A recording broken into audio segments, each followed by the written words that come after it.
Hi everyone, welcome back to our channel. Today, we will discuss some important topics such as Bill of Exchange, Promissory Notes, Documentary Collections, Guarantees, and Standby LCs. A Bill of Exchange is a written order used primarily in international trade that binds one party to pay a fixed sum of money to another party on demand or at a predetermined date. It's like a post-dated check, but with more formalities and is often used in larger transactions. A promissory note, on the other hand, is a written promise by one party to pay another party a definite sum of money either on demand or at a specified future date.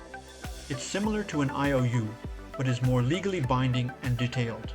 These instruments are used to provide a secure and verifiable way to ensure payment in international trade.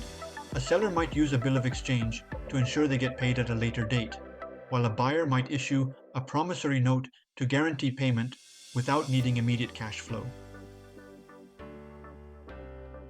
Discounting is the process where the holder of a bill of exchange or promissory note can sell it to a bank or financial institution before its maturity date at a price less than its face value. This allows the holder to access funds immediately. Negotiation involves transferring these instruments to another party. For example, a seller might transfer a bill of exchange to a bank for immediate payment. The bank then collects the amount from the buyer on the due date. Documentary collections are a type of transaction where the seller entrusts the handling of shipping documents to their bank, which forwards them to the buyer's bank with instructions to release the documents to the buyer upon payment or acceptance of a bill of exchange.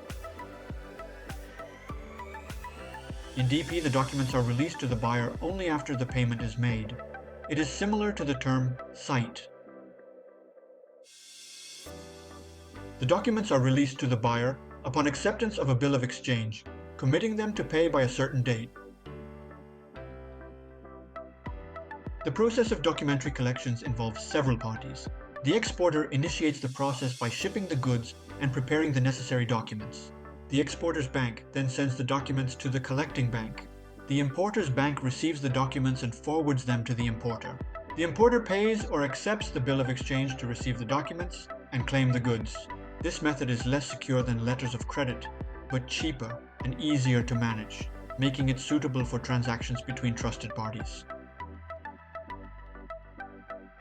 A guarantee is a commitment by a bank to cover a debtor's obligations if they fail to meet their responsibilities. It's commonly used in construction projects or large purchases to assure the seller that they will be paid even if the buyer defaults. A standby letter of credit is similar, but serves as a backup plan. It guarantees payment to the beneficiary if the applicant fails to fulfill the contractual obligations.